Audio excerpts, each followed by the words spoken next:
Bonjour à tous et bienvenue dans cette nouvelle vidéo de Solutions pour la vie quotidienne destinée aujourd'hui à la réception catholique de la cérémonie d'ouverture des Jeux Olympiques et Paralympiques 2024.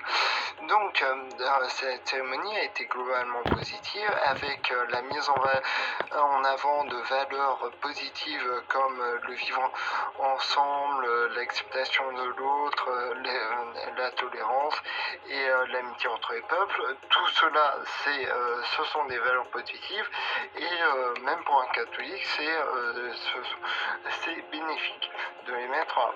Voilà. Maintenant, parmi les tableaux qui étaient utilisés, il y avait un tableau, donc une représentation qui n'a pas fait l'unanimité, c'est le moins qu'on puisse dire, chez les catholiques les plus intégristes. C'était le tableau intitulé Festivités. Ce tableau, il y avait deux éléments qui gênaient et je vais revenir pourquoi. Je vais revenir sur chacun de ces deux éléments et montrer que le lien avec l'insulte faite aux catholiques n'est pas si évident que cela. Premier élément, c'est le banquet, une scène de banquet avec des drag queens qui faisaient les invités et qui était attablé sur une table à la manière d'une table régnante dans une conférence, c'est-à-dire avec toute une longueur qui est laissée libre et les invités qui sont répandus sur les deux largeurs et sur une longueur. Donc ce n'est pas compatible avec l'idée même qu'on puisse faire de la Sainte Seine. La Sainte Seine, c'était le dernier repas de Jésus-Christ avec ses apôtres. Donc c'était un repas entre des personnes attachées les unes aux autres. Bien sûr, il y avait des rivalités entre les différents apôtres. Historiquement, c'était comme ça. Mais c'est comme ça, malheureusement, dans tous les groupes.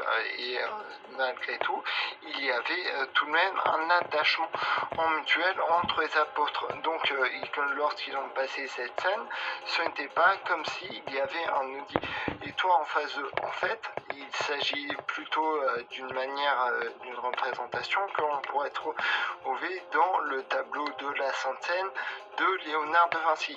Dans ce tableau, donc, il y a cette conformation et ce n'est pas compatible avec le terme même d'église qui veut dire assemblée. Donc, les gens devraient être regroupés les uns face aux autres et non pas en laissant en tout un pan de tablé qui serait libre et libre de toute occupation. Voilà, donc il s'agit plutôt d'un rapport au tableau de la Sainte Seine plutôt qu'au symbole même de la Sainte Seine. Et cette utilisation par la culture populaire de ce tableau de Léonard de Vinci, elle se trouve dans de nombreuses œuvres qui ne sont pas pour autant critiquées par l'Église catholique, comme par exemple Des Hommes et des Dieux. Le film Des Hommes et des Dieux, à la fin, on voit les moines attablés de cette manière, juste avant d'être exécutés par un groupe de djihadistes. Et on le trouve aussi dans d'autres œuvres, certes moins prisées par les catholiques, comme dans les Simpsons, où on voit à un moment Homer qui est représenté avec ses amis autour de lui à la manière du Christ dans ce tableau de la Sainte Seine. Et ça, ce n'est pas étonnant que l'on trouve cette représentation dans des œuvres aussi populaires, car au final, au départ, ce qu'était Léonard de Vinci, c'était un artiste avant tout. Il avait des compétences en anatomie, en ingénierie, etc. Mais c'était d'abord un artiste, et en tant que tel, il cherchait à vendre ses œuvres et donc à choisir des symboles qui pouvaient plaire au plus grand nombre. Et donc du coup, quand on lui a passé une commande pour cette œuvre, il a choisi un symbole qui plaisait au maximum de ses clients potentiels. Et à l'époque, ces clients potentiels, c'était majoritairement ou quasiment uniquement, peut-on dire même, des catholiques. Voilà. Donc ça c'est pour le premier élément. Maintenant le deuxième élément qui a fait polémique dans le tableau festivité, c'était la présence d'un Dionysos incarné par Philippe et Catherine, un Dionysos. Donc on peut critiquer cette représentation.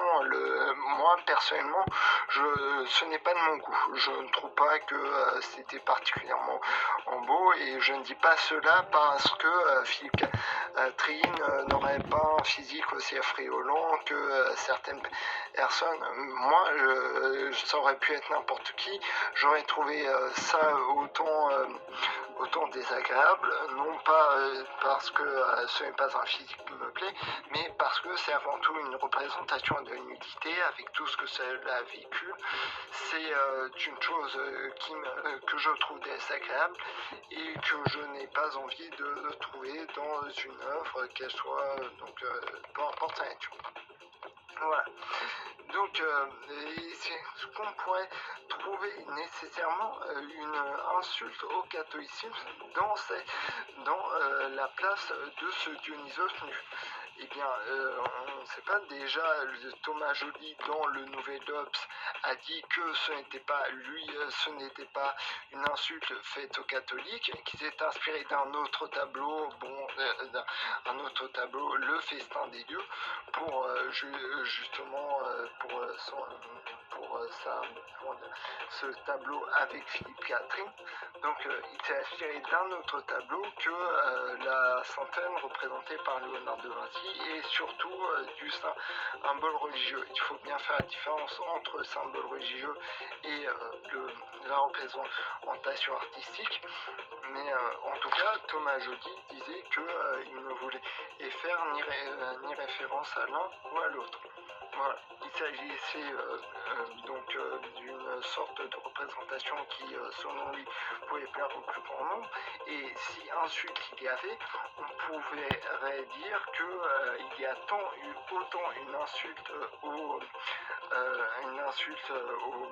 catholiques qu'une insulte aux drag queens elles-mêmes. Les drag queens se trouvent devant un personnage nu, c'est en quelque sorte une manière de nier leur art, une négation de leur art, parce que la performance faite par une drag queen, ce qu'on appelle la drague, c'est une performance, que l'on aime ou que l'on n'aime pas.